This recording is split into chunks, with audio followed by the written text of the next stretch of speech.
আমিনুল ইসলাম বুলবুলের বোর্ডটা ভেঙে দিয়ে 11 সদস্যের একটা অ্যাডহক কমিটি গঠন করা হয়েছে। এটার সভাপতি তামিম ইকবাল, আপনারা ইতিমধ্যে এটা সবাই জেনে গেছেন। এখন এই অ্যাডহক কমিটির মেয়াদ কিন্তু মাত্র 3 মাস। যদিও বিসিবির ইতিহাসে কোনো অ্যাডহক কমিটির মেয়াদ 3 মাসের মধ্যে শেষ হয় না, এটা দীর্ঘায়িত হয়েছে 71 সাল মানে স্বাধীনতা যুদ্ধের পর থেকে 96 সাল পর্যন্ত অ্যাডহক কমিটি দিয়ে বাংলাদেশের ক্রিকেট বোর্ডটা চলছে।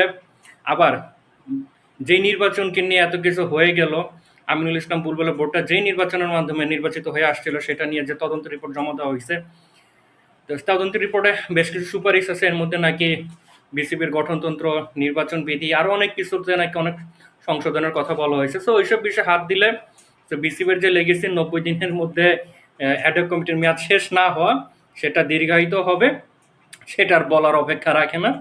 তো তামিম ইকবাল ইতিমধ্যে সভাপতির চেয়ারে বসেছেন, তিনি এখন মিটিংও করতেছেন।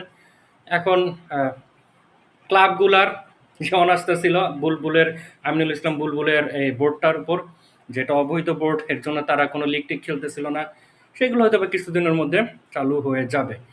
এখন এই অ্যাডহক কমিটিতে যারা আছেন তারা নির্বাচন কি করতে পারবেন, তো এটা নিয়ে এনএসসির পরিচালক কিছু বলেননি, কিন্তু বিসিবির ইতিহাসে এমন রেকর্ড অনেক আছে। অ্যাডহক কমিটির যারা নির্বাচনও করছেন, নির্বাচিত হয়েছেন, হয়তো বা তার আগে পদত্যাগ করবেন কোন একটা নিয়মের ফাঁক ফোকর বের করে, তারা ঠিকই নির্বাচনটা করবেন।